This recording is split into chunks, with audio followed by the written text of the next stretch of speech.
This is Indigo. I know I've been MIA for a while, but I'm back. Today I want to kind of piggyback this video of a video I did a while back called Fool's Gold, the narcissistic abuser and the habitual victim bond, okay? If you see me looking down, please forgive me. I'm basically looking at notes that I put down to keep myself on track. So let's dig into this. This is called Delusions of Grandeur and the Narcissist, okay? We all know that narcissists tend to be megalomaniacs. They tend to have a poor sense of self. They don't really have an identity. They tend to be very disordered or have a disordered thought process, okay?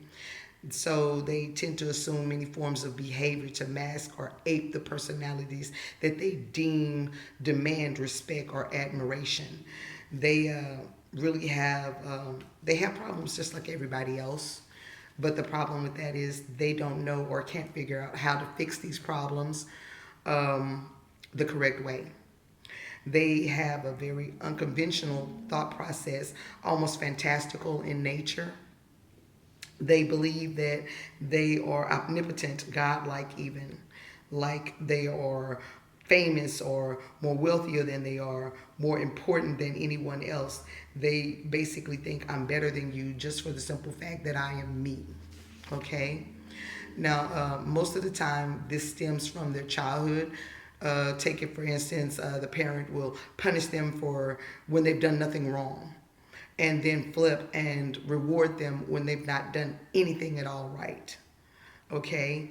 In turn, this kind of builds a false ego, and they tend to think like I'm this horrible, shameful, terrible person, but you know what? I'm going to be number one anyway. I'm just simply better than you, period. Okay? Now, with that, you have to understand that these people are not really happy. They can't be happy because they can't be successful because of that disordered thought process. They tend to feign happiness, but in reality, they're really not, because they have no idea in reality who they really are. You know, they can't figure out how other people are able to do things that they are incapable of, so they fake it. And they're very successful at it, I might add. They are never really satisfied because they aren't complete, you know. So all the lies and etc. that they tell is to cover that fact, and through the lies and manipulation is how they achieve or get what they want. Okay, sorry, my camera's slipping. Okay, the fact that nothing works for them, I mean, not their careers, not their families, not their relationships or anything, it causes them to fall into a sense of rage, which in turn results in them being abusing to people, self-harm, and also self-sabotage. They live in a fantasy existence, and they tend to do things that don't make any sense to anyone else but themselves, you know. They and because of the fact that they have that inflated ego, they tend to feel that they have the answers to all the problems, okay? But their answers make absolutely no sense to anyone else. But of course, because they feel that they are better than you are, they're right and everybody else is wrong. It's always somebody else's fault, okay, that it didn't go right. And even the fact that none of what they say are even the fact that none of what they say or do solves a problem works, they tend to repeat it over and over and over again. Okay, that looks insane to most of us, but it makes perfectly good sense to them.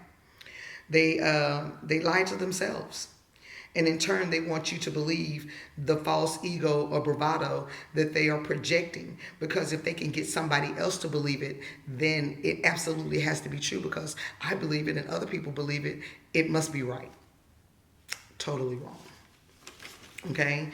Now, I know that everyone has their own perceptions or perspective on what reality is, but their perspective or perceptions on reality is terribly screwed. Okay, most of us can admit or accept when we do something wrong or when we've made a mistake. They really can't, and in turn, there must be some magical or worldly solution to the dilemma, because again, remember, they live in a fantasy existence. Okay, they believe that They believe their own lies, basically, and that they are very convincing, and that charming almost. They can sell you a pipe dream like nothing, because I mean, face it, when somebody believes their own lies, you know, most people would think, oh, that's got to be right, even though it doesn't make sense to our conscious mind.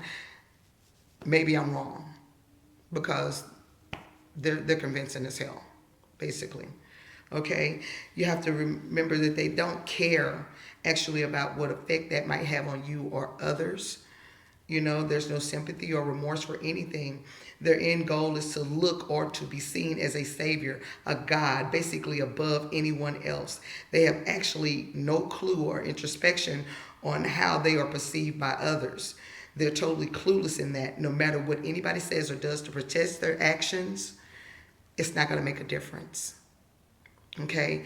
Now, I've known or seen actually many people that act this way, but this is hopefully to help people or anyone out there that has run across somebody like that or seen somebody like that to understand how the inner workings of their mind works. They actually believe what they're trying to sell to other people. Okay, I hope this helped everybody. I know this is a short video. I'm trying to get my phone better, but it is what it is. Okay, so please, y'all, like, share, subscribe. If it's on your heart to donate to help support this platform, please do so. It's greatly appreciated in any amount. In the description section, my options are available. Y'all, please have self-love. Love yourself, or you can't love anybody else, and can't nobody love you. People love you based on how they see you love yourself. All right? Y'all be good and be good to others. Peace.